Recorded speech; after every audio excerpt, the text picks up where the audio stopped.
The early morning sunlight filtered through the windows of the old suburban school, casting long, thin shadows across the gymnasium floor.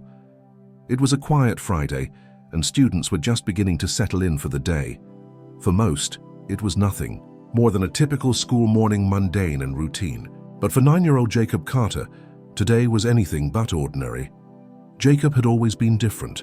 His classmates had long since learned to accept that, even though they didn't fully understand him. Unlike others his age, Jacob didn't speak much. Words were a challenge for him, but what he lacked in verbal communication, he made up for in an uncanny ability to observe the world around him.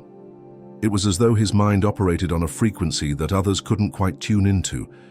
In the back corner of the gymnasium, as the noise of excited chatter filled the air, Jacob sat quietly, his large brown eyes scanning the room. He didn't mind the chaos. It wasn't that the noise bothered him, it was the details, the tiny hidden things that caught his attention.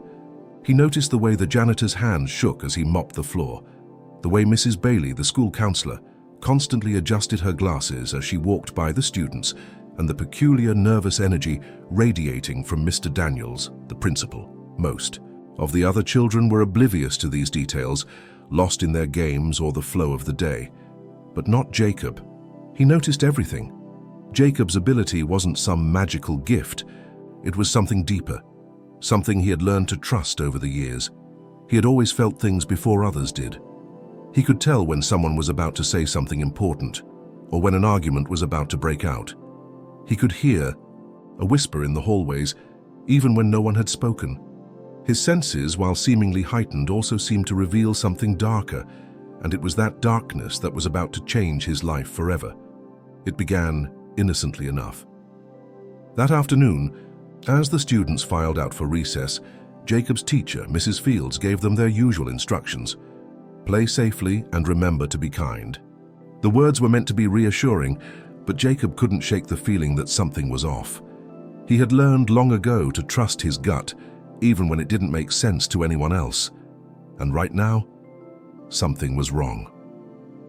On the playground, Jacob found a quiet corner beneath the big oak tree, a place where he could sit and observe the others without being seen. He loved it there, the rustling of the leaves, the distant chatter of the children, and the occasional squeak of the swings. It was peaceful, but the peace never lasted long. It wasn't long before he noticed something strange. A group of children was gathered around the jungle gym, their attention focused on something that Jacob couldn't quite make out. His eyes narrowed as he scanned the scene. That's when he saw it, a man dressed in a black jacket, standing just outside the school fence, watching the children. His posture was stiff, his eyes fixed on them in a way that made Jacob's skin crawl. The man didn't seem to belong. He wasn't a parent or a teacher. He was just there, watching. For a moment, Jacob debated whether to speak up, but his voice was never his strongest tool. Instead, he began to observe more closely. The man's stance, the subtle shift in his shoulders when he noticed Jacob looking at him. It was all wrong. It was as if the man knew he had been spotted. Jacob's heart raced. Something was happening, something he couldn't fully understand, but could feel in every fiber of his being. Jacob couldn't ignore it any longer. His senses had always been his compass, and right now they were screaming at him to act. He stood up from his seat under the oak tree and walked toward the group of children who were still obliviously playing. Without a word, he stepped into their midst, moving with a quiet precision that didn't draw attention. His gaze remained fixed on the man by the fence, but as he approached, he felt a shift, a sudden chill in the air. It was almost imperceptible, but Jacob could feel it in his bones. The man wasn't just watching anymore, he was moving toward the school. Slowly, almost deliberately, he walked toward the entrance, a grim determination in his step. Jacob's mind raced. He had to do something. Without thinking, he turned toward the playground monitor, Mrs. Adams, who was chatting with a fellow teacher by the slide. He tried to speak, but the words felt stuck in his throat. His mouth was dry and his chest tightened with anxiety. Instead, he did what he always did when words failed him. He pointed. His small finger, trembling slightly, shot out toward the man. By the fence. Bad man, Jacob whispered under his breath, the words barely audible to anyone else. But it wasn't just the words that stopped Mrs. Adams in her tracks. It was the intensity of Jacob's gaze, the certainty in his eyes. She followed his pointed finger, her eyes scanning the area. Her smile faltered. The afternoon would go down in history as one of the most pivotal moments of Jacob's young life. It wasn't just the boy's simple words that caused the shift. It was the undeniable feeling that something terrible was unfolding right before their eyes. Mrs. Adams's voice quivered as she approached Jacob. "What do you mean, Jacob? Who's the bad man?" But Jacob couldn't explain. He didn't need to. The look in his eyes said it all. Just then, the playground monitor turned, her gaze locking on the same man. She hesitated for a moment, her instincts kicking in. Something about him felt wrong.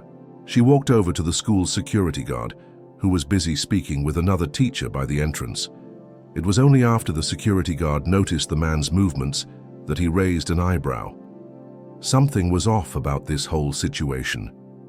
The guard approached the man, but as soon as he reached the fence, the stranger disappeared, vanishing into the thicket of trees just beyond the playground. It all happened so quickly. But Jacob's words lingered in the air, a stark warning no one could ignore. Jacob's life, which had always been quiet and introspective, was about to be thrown into chaos. But it wasn't the mystery of the man that would change everything. It was Jacob's ability to sense danger and recognize it before anyone else could. Soon the authorities would begin investigating, and what they uncovered would be nothing short of shocking. The following day, Jacob was once again seated in the back corner of the gymnasium. The room was quieter than usual, the hum of chatter replaced by the steady rhythm of basketballs bouncing against the hardwood floor. But despite the mundane activity around him, Jacob couldn't shake the sense of unease that had followed him since the previous day. He had heard the Whispers teachers discussing something about a suspicious individual, a man seen lingering by the fence yesterday. But there was more to it. Jacob could feel it deep within him that the danger wasn't gone. He had sensed something in the air that no one else had noticed. Mrs. Fields entered the gym, her usual calm demeanor replaced with a faint edge of concern. She scanned the room and then quickly made her way to Jacob. "Jacob," she said gently, "can you come with me for a moment?" Jacob stood and followed her quietly, his mind racing. He hadn't done anything wrong, had he? He had simply pointed, but something about her tone told him that this wasn't just a casual conversation. Something was happening and he needed to understand it. They walked out of the gym and into the hallway. Mrs. Fields led him into the small office off to the side, the door closing softly behind them. A few moments later, a uniformed officer entered, his shoes squeaking softly on the polished floor. "Jacob," Officer Harris said, his voice calm but firm, "we need to talk to you about yesterday, about the man you pointed to." Jacob felt a chill creep up his spine, but he didn't shy away. He knew this was important. He didn't need to explain what he had seen. He could feel it in the air, the weight of the officer's words. They wanted answers, and they thought he could give them. Jacob glanced at the officer's face, his brow furrowing slightly as he sensed the tension radiating from him. There was more to this than they were letting on. "What did you see, Jacob?" Officer Harris asked. His tone wasn't hostile, but it was clear he was trying to get to the bottom of something. Jacob hesitated, but his instincts told him to trust this man. Slowly, he lifted his hand and pointed toward the officer's desk. His finger trembled, but it was steady enough to make his message clear. "The bad man," Jacob whispered again. His voice was barely audible, but carried the weight of certainty. The officer's face softened for a moment, but then he exchanged a look with Mrs. Fields. He leaned forward, his voice quieter now. "Can you tell me what happened when you pointed at him?" he asked. Jacob shook his head, a frown crossing his face. He couldn't explain it, not in words that made sense. He just knew. He had felt the man's presence. The way the air had shifted. When the man saw him, the strange, cold feeling that had filled the space. Jacob didn't need words to express it. He had known the man was dangerous from the very first moment he laid eyes on him. Mrs. Fields knelt beside him, her gentle voice coaxing him to share more. But Jacob remained silent. He wasn't sure if it was fear or just the overwhelming sense that no one would believe him if he spoke. He wished he could explain it the way he saw it, but some things could never be put into words. As the days passed, the investigation into the suspicious man continued, though it seemed to hit a dead end. There were no solid leads, no trace of the man who had lingered near the school the previous day. Officer Harris made several attempts to locate him, but his efforts were fruitless. The man had vanished without a trace, just as quickly as he had appeared. Jacob, however, couldn't shake the feeling that the man wasn't gone. His instincts told him the danger hadn't passed. He couldn't explain it, but he could feel it in the pit of his stomach. Something was wrong. It was late. One afternoon when Jacob, walking home with his mother, noticed something that made his blood run cold.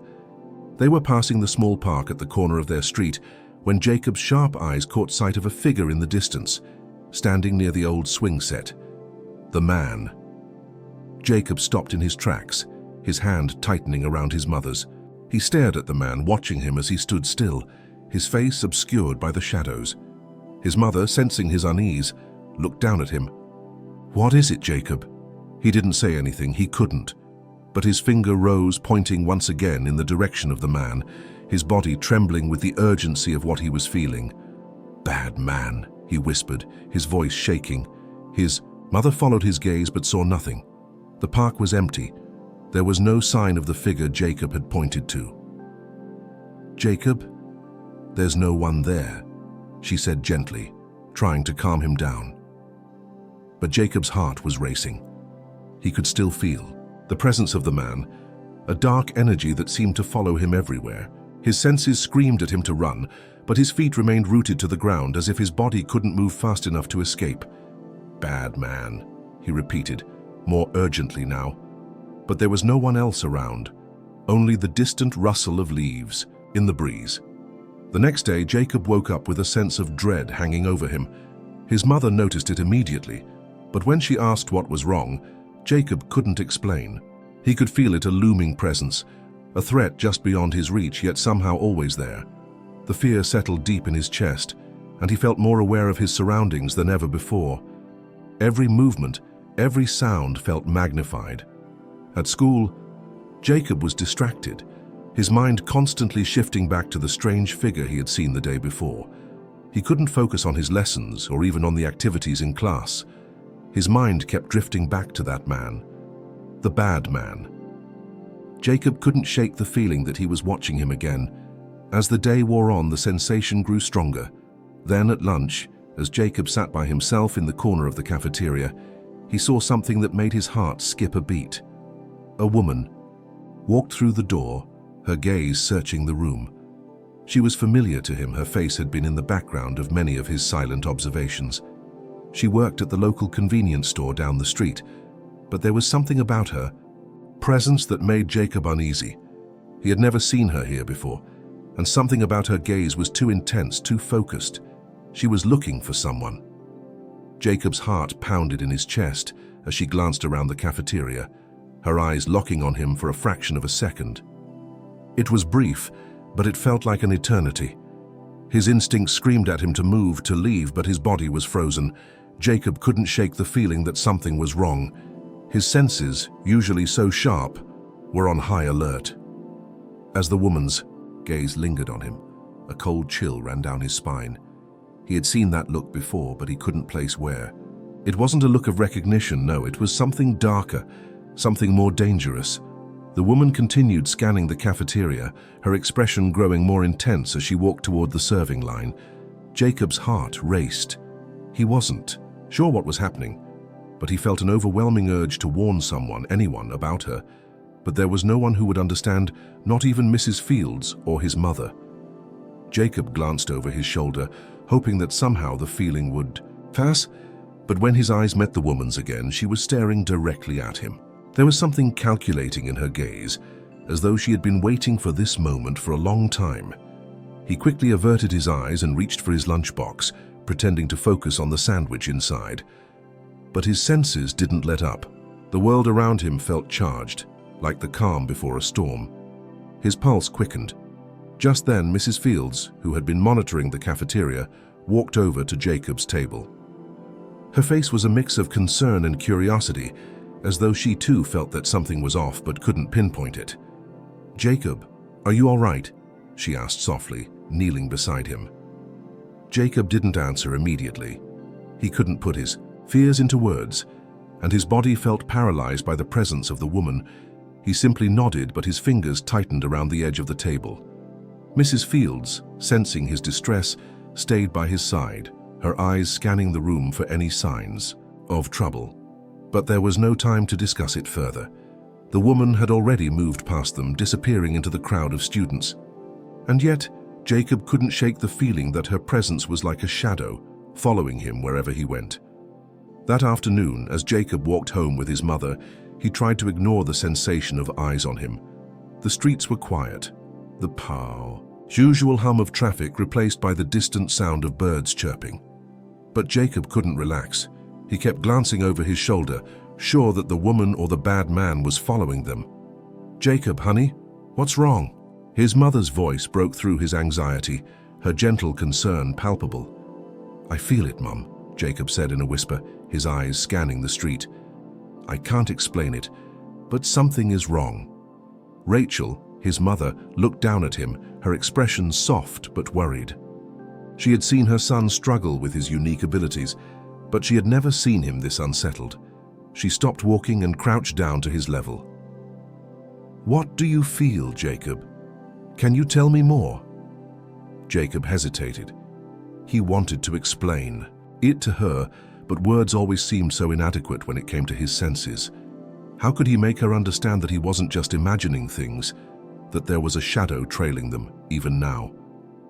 "There's a bad man," he whispered, barely audible, his voice trembling. Rachel's face fell, a worried frown forming on her lips. "What do you mean, honey? What bad man?" Jacob pointed ahead of them. But as he did, something strange happened. He didn't see the figure of the woman he had sensed earlier. The street was empty. There were no signs of anyone following them. His heart pounded in his chest and he withdrew his hand slowly, unsure of what to make of the conflicting signals his senses were sending. Had the danger passed? Was he simply imagining it? "Jacob, it's okay," Rachel said, her voice trying to reassure him. "There's no one here, we're safe." But Jacob wasn't convinced. Something deep inside him told him that his sense of danger wasn't wrong. He couldn't let his guard down. Not now. Later that evening, as the sun began to set and the sky turned a dusky shade of purple, Jacob sat in his room, staring out the window. His mind raced, the thoughts of the woman, the bad man, and the sense of impending danger swirling, together in a fog. He had tried to push it aside, to convince himself that it was all in his head, but the more he thought about it, the clearer it became. He couldn't ignore what his senses had shown him, and he couldn't ignore the way his body reacted whenever he was near the woman. Suddenly, his thoughts were interrupted by a soft knock at the door.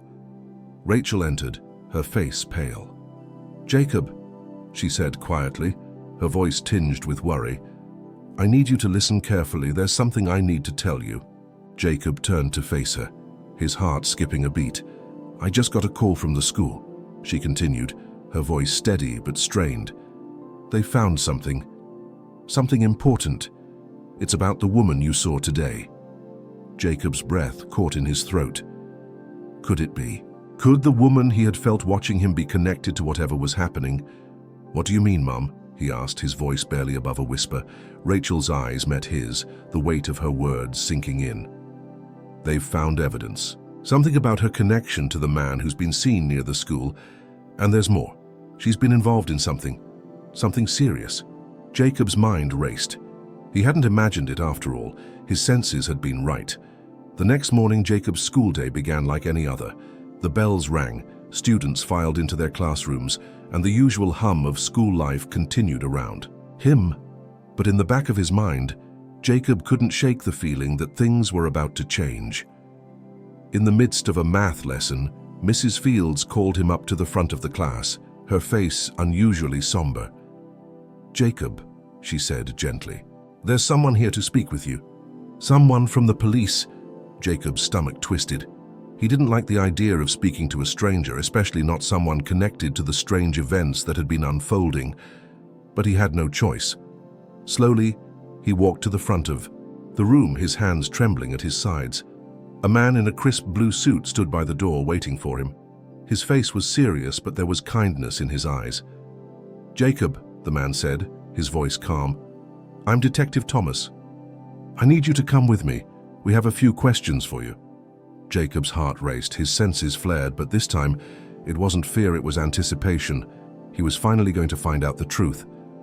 Jacob followed Detective Thomas down the school hallway, his feet dragging slightly as he walked. His mind was racing. The sense of foreboding that had haunted him for days now felt like a weight on his chest.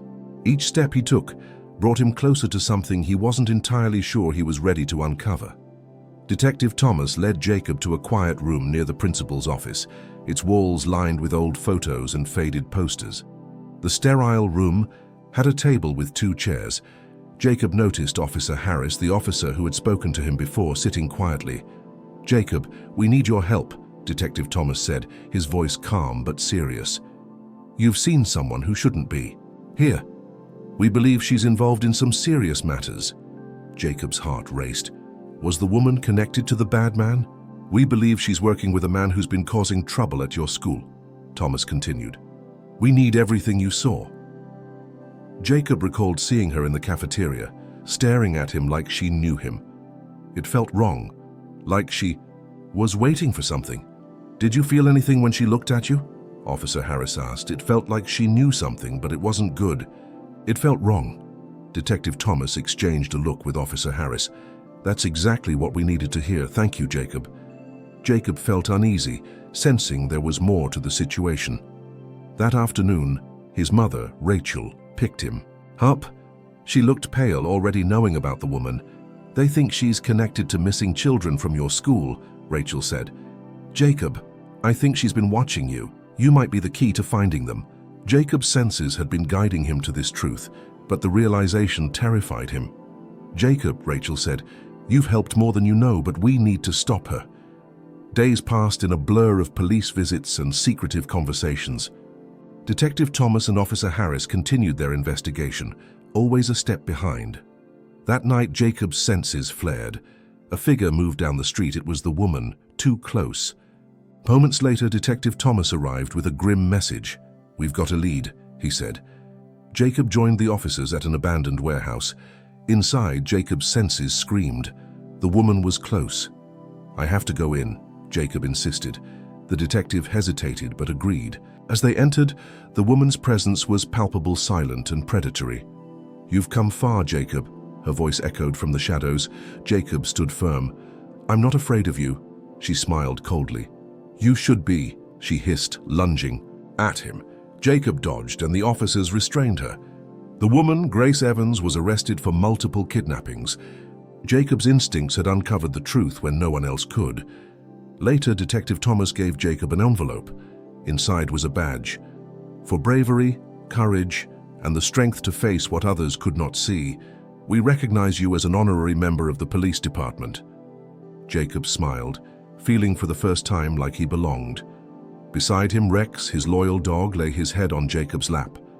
Months passed, and life returned to normal. Jacob grew more confident in his abilities, knowing he could trust himself and use his senses for good. One evening, sitting with his mother, Jacob said, "I think I'm ready now." Rachel smiled. "Ready for what?" "To trust myself, to use my senses for good." Jacob was ready, with Rex by his side and his family's support. He knew he was prepared to face whatever came next. No cape, no badge, just trust in himself.